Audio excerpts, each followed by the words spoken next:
الحمد لله نحمده ونستعينه ونستغفره ونؤمن به ونتوكل عليه. قال الله تبارك وتعالى في كلام الآخر: ذلك الكتاب لا ريب فيه هدى للمتقين. صدق الله مولانا العظيم.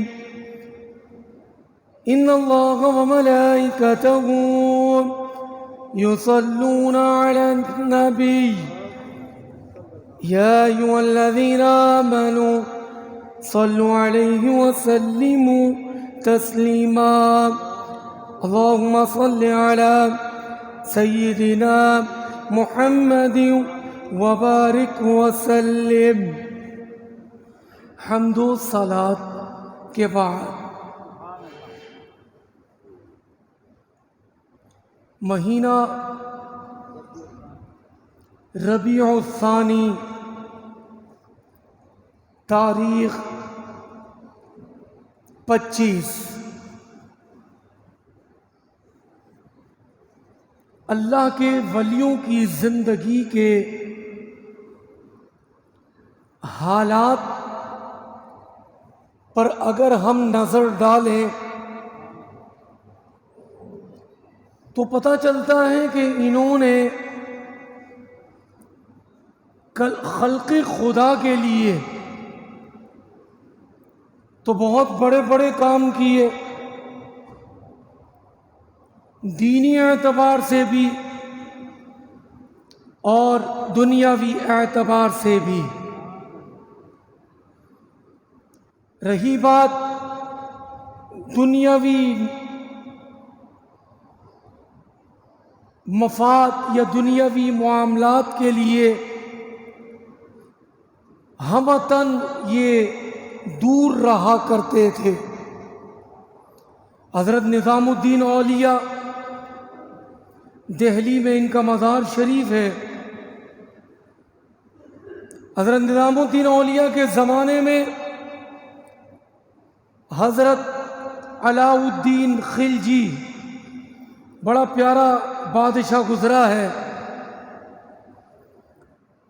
اس بادشاہ کی خواہش تھی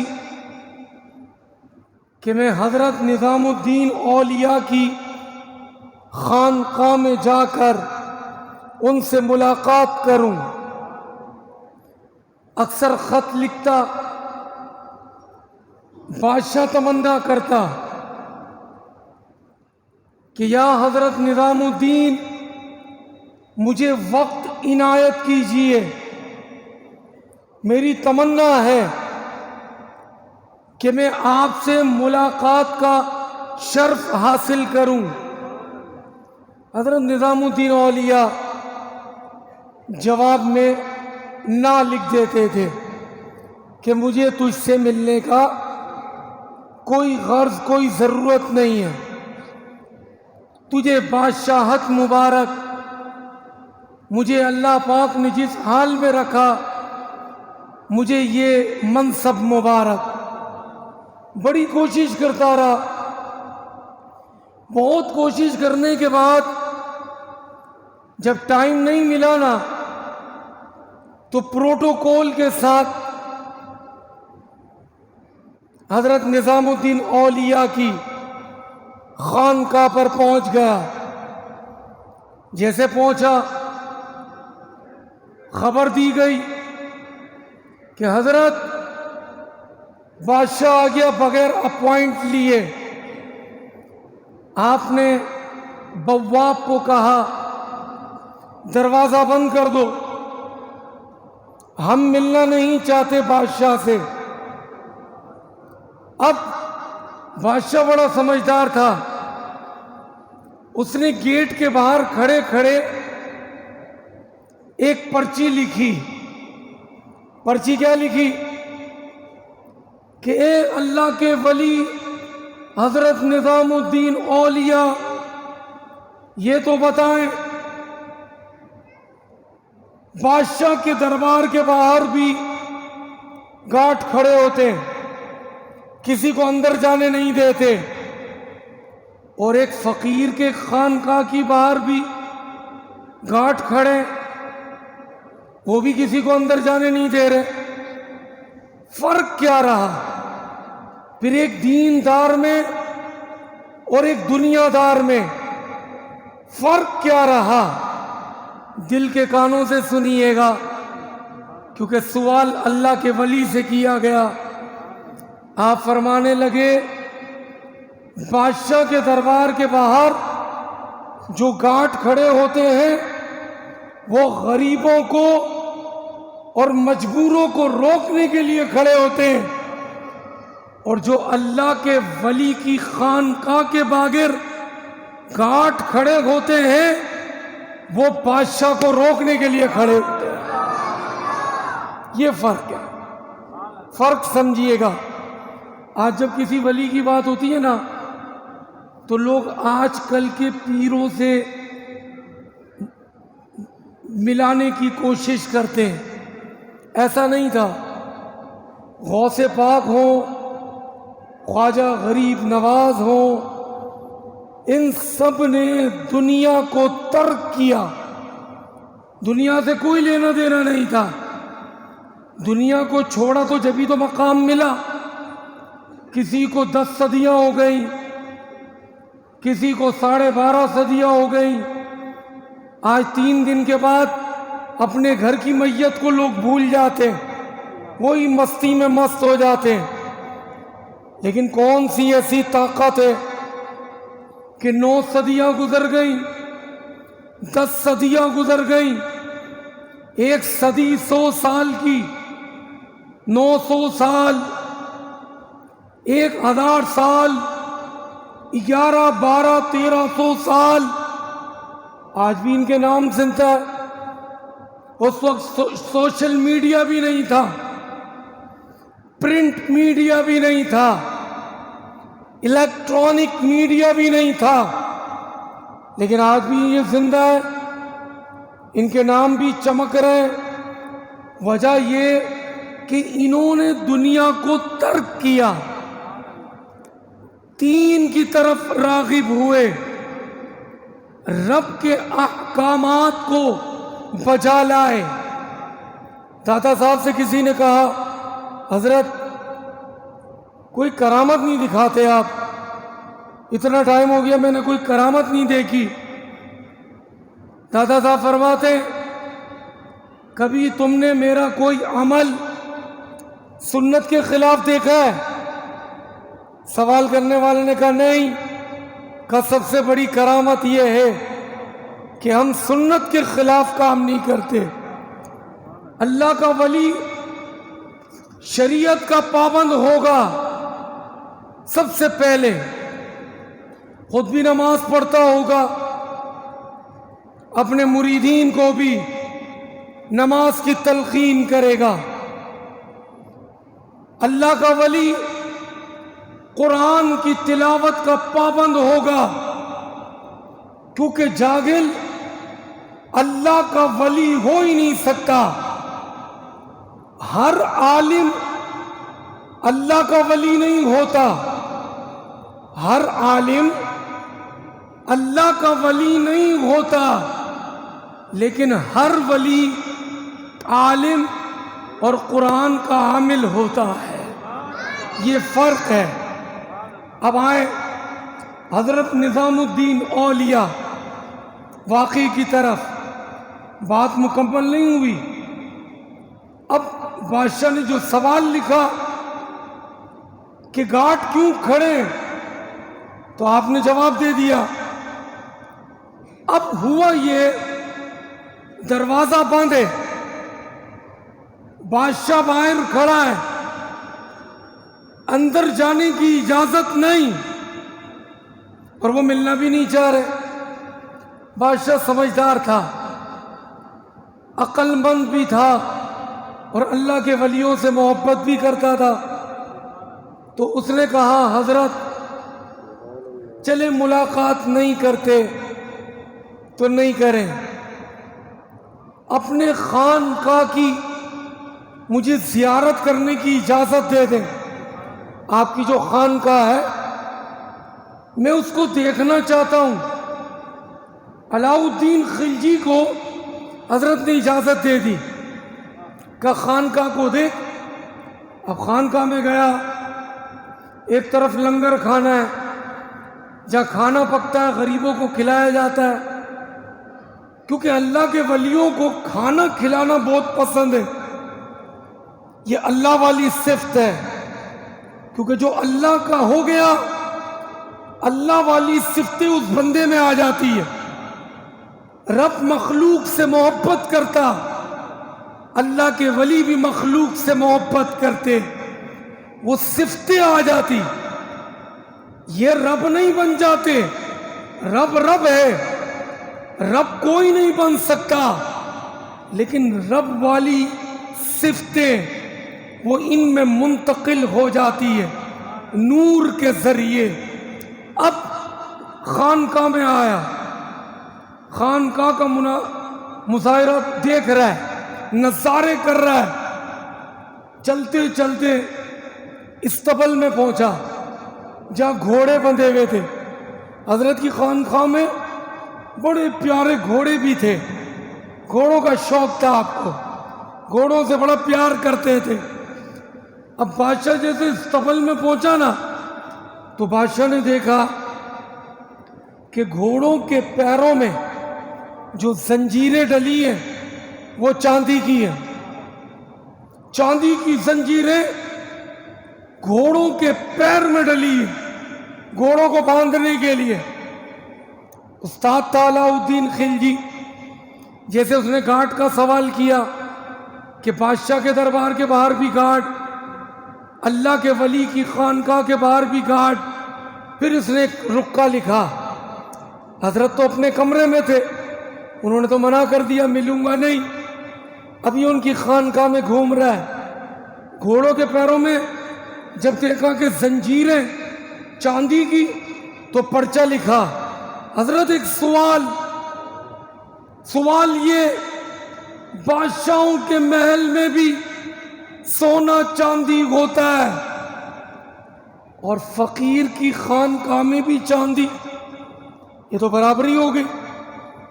بادشاہ کے محل میں سونا چاندی اور یہاں فقیر کی خانقاہ میں بھی چاندی نظر آ رہی ہے. اب سنیے گا، توجہ طلب. سوال کا جواب.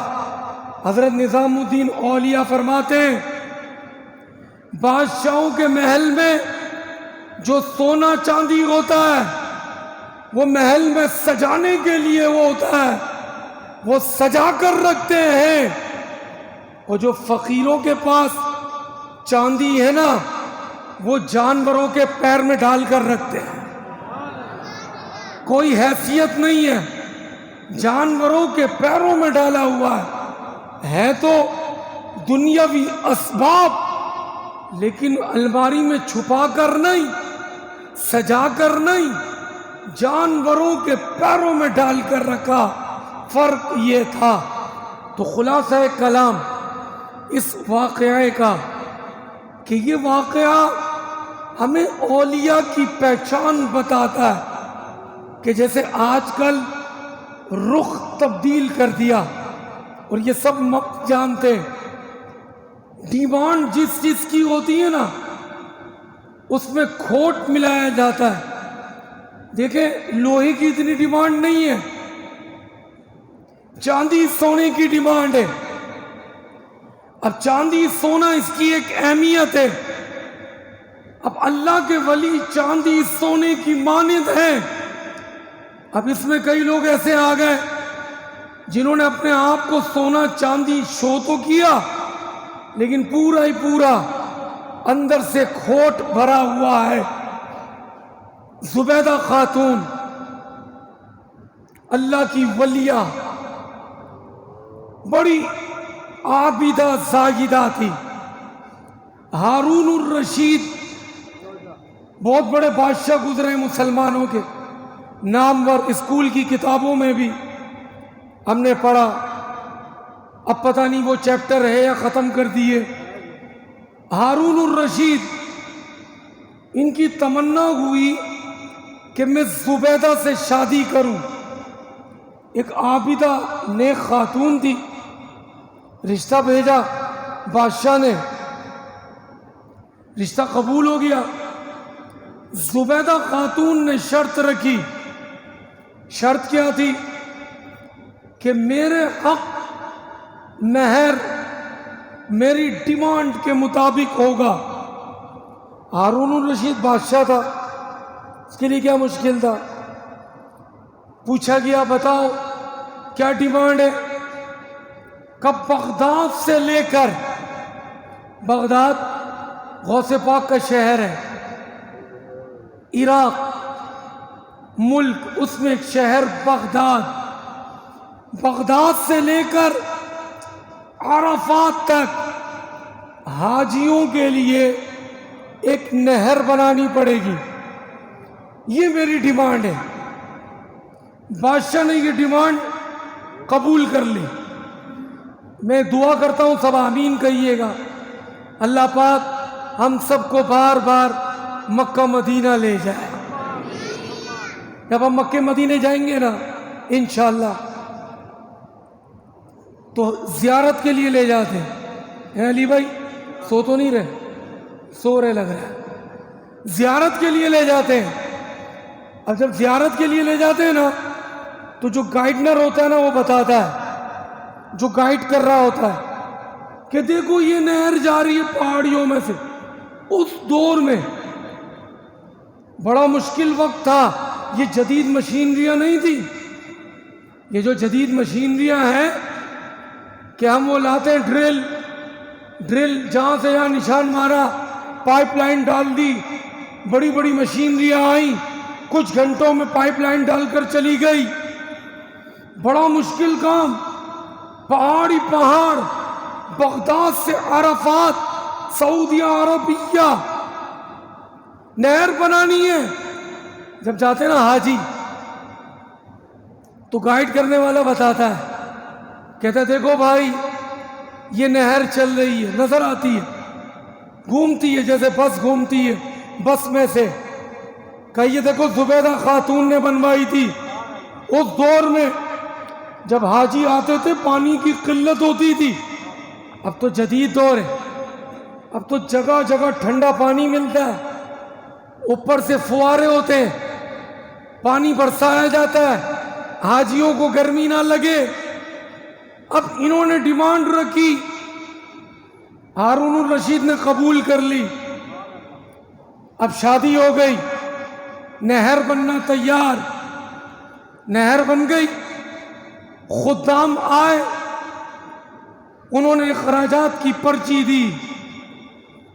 پرچی دینے کے بعد کہا یہ ملکہ، کیونکہ اب تو ملکہ بن گئی، بادشاہ کی بیوی ہے، کہا یہ اخراجات کی پرچی ہے.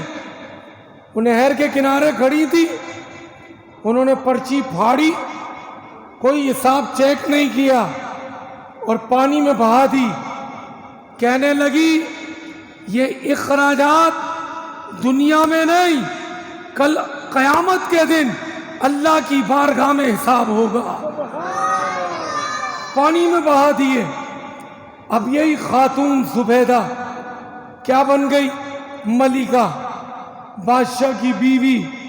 اب سنیے گا اللہ کے ولی کی طاقت، لیکن ہونا چاہیے اللہ کا ولی، ڈھونگ نہیں، دو نمبر نہیں.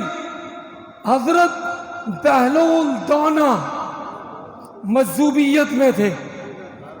بزرگوں میں درجے تو بہت ہیں لیکن کیٹیگریاں دو ہیں. ایک صالح بزرگ ہوتے ہیں جنہوں نے شریعت اور سنت کی پابندی کی ہو. مثلا غوث پاک شریعت و سنت والے بزرگ تھے، خواجہ غریب نواز.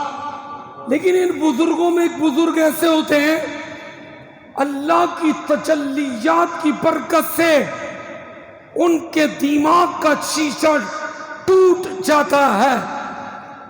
بال بکھرے ہوتے ہیں، کپڑے پھٹے پرانے ہوتے ہیں، لیکن آقا فرماتے ہیں حدیث پاک ہے، ایسے شخص اگر کسی بات پر قسم اٹھا لینا تو اللہ پاک ان کی قسم کو پورا کرتا ہے۔ میں بچوں سے کہوں گا، یہ بچے گلی میں کوئی نکلتا ہے نا، اس کو چھیڑتے، پاگل پاگل کہتے، پتہ نہیں کون کس لبادے میں ہو، اور اللہ نہ کرے اس کے منہ سے کچھ نکل گیا تو خدا را پیارے پیارے بچوں، کوئی بچہ پیچھے سے پتھر مارتا ہے، کوئی پانی کی تھیلی بھر کے پھینکتا ہے، خدا را پتہ نہیں جس کو ہم چھیڑ لیں ڈائریکٹ اس کا تار اللہ سے ملا ہے اور اس کی زبان سے نکلنا ہے جو نکلنا ہے، 1 سیکنڈ نہیں لگنا،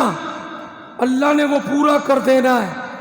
تو ایک بزرگ ہوتے مجذوب، حضرت بلال دانا مجذوب تھے، بادشاہ کی سواری گزری، بلال دانا دریا کے کنارے، سمندر دریا کے کنارے جو مٹی ہوتی ہے بڑی نازک ہوتی ہے، پیر رکھیں تو پیر کا نشان بن جاتا ہے، سب سی ویو تو گئے ہوں گے، ہلکا سا پیر رکھا نشان بن گیا، مٹی اٹھائی، بچے یوں یوں کر کے کھیل رہے ہوتے سی ویو پہ جا کے مٹی سے، اب یہ بھی یوں یوں کر کے مثلاً دنیا دیکھ رہی ہے، کھیل رہے، مٹی اٹھا رہے، ہارون بادشاہ گزرے، کہا بہلول کیا کر رہے ہو؟ کہا جنت میں محل بنا رہا ہوں۔ کہنے لگے دیوانہ، بیٹھا دنیا میں مٹی سے کھیل رہا ہے اور کہہ رہا ہے جنت میں محل بنا رہا ہوں۔ آگے بڑھ گئے، پیچھے زبیدہ آئیں، کہنے لگی ملکہ ہے، پوچھو کیا ہو رہا ہے؟ وہی جواب دیا جنت میں محل بنا رہا ہوں۔ کہا بیچو گے؟ کہا ہاں۔ کتنے میں؟ کہا 10 روپے میں، سمجھانے کے لیے، یہ روپے تو ابھی چل رہے سمجھانے کے لیے، بڑے چھوٹوں کے سب کی سمجھ میں آ جائے۔ کہا 10 روپے میں۔ ملکہ تھی، آرڈر کیا، پیسے دیے، محل اپنے نام کروا لیا، چلے گئے، رات ہوئی، سو گئے۔ ہارون رشید کیا دیکھتے ہیں کہ قیامت کا منظر ہے، محشر کا میدان لگا ہے، جنت نظر آئی، چلتے چلتے ایک محل پر پہنچے، لکھا ہوا تھا زبیدہ خاتون کا محل ہے۔ اب ہارون نے کہا تو میری بیوی کا ہے، آگے بڑھنے لگے، بواب نے روک دیا، خبردار اندر نہیں جا سکتے۔ کہ بیوی، کہ وہ دنیاوی معاملات ہے، دنیا کا قانون الگ، قیامت کا قانون الگ، روک دیا۔ آنکھ کھل گئی، صبح کا انتظار کر رہے ہیں، بادشاہ سلامت، بادشاہ سلامت، فوراً تیاری کروائی، کا پروٹوکول تیار کرو، ہم اسی مقام سے گزریں گے جہاں سے کل گزرے تھے۔ وی آئی پی پروٹوکول نکلا، ہارون الرشید دل میں تمنا کر رہے ہیں اللہ کر کے پھر بہلول مل جائے دریا کے کنارے۔ جیسے دریا کے کنارے آئے، بہلول دریا کے کنارے بیٹھے، وہی مٹی سے گھر بنا رہے، یوں یوں یوں ہاتھ ہلنے۔ بادشاہ رکے، پوچھا بہلول کیا ہو رہا ہے؟ کہ جنت میں محل بنا رہا ہوں۔ بڑے خوش ہوئے، لائن کلیئر ہے، جنت میں آج بھی محل بن رہا ہے۔ کہنے لگے بیچو گے؟ کہا ہاں، دل کے کانوں سے سنیے گا اور سبحان اللہ کہہ کے 70 سبحان اللہ کا ثواب لے لیجئے گا اللہ سے، اللہ کی رحمت سے۔ کہنے لگے بیچو گے؟ کہا ہاں۔ کہا کتنے میں؟ کا آدھی حکومت چاہیے. اب بادشاہ ہل گیا, دے دینا چاہیے تھا. ان کو حکومت کی کیا ضرورت کہ جو دنیا میں جنت کے محل بنا کے دے رہے, بادشاہ نے نہیں دی. بادشاہ سوال کر بیٹھا, کہنے لگا حضرت اتنی مہنگائی, کل تو آپ نے میری بیوی کو 10 روپے میں جنت کا محل دیا, آج آپ آدھی حکومت مانگ رہے ہیں. تو بہلول نے جواب دیا, اب سبحان اللہ کہنا ہے. بہلول نے کہا, اے ہارون الرشید, تیری بیوی نے بغیر دیکھے سودا کیا تھا, تو رات کو دیکھ کر سودا کرنے آیا ہے, اس وجہ سے قیمت بڑھ گئی ہے. اللہ کے ولیوں کی یہ شان ہے. لوگ نبی کے علم غیب پہ اعتراض کرتے ہیں کہ وہ جو رات کو خواب میں دیکھ رہے ہیں نا ہارون, وہ خواب کی بات بھی بتا رہے ہیں. وہ خواب کی بات کسی اور کو برابر والے کو نہیں پتا ہوتی, لیکن اللہ کے ولی کو پتا ہے.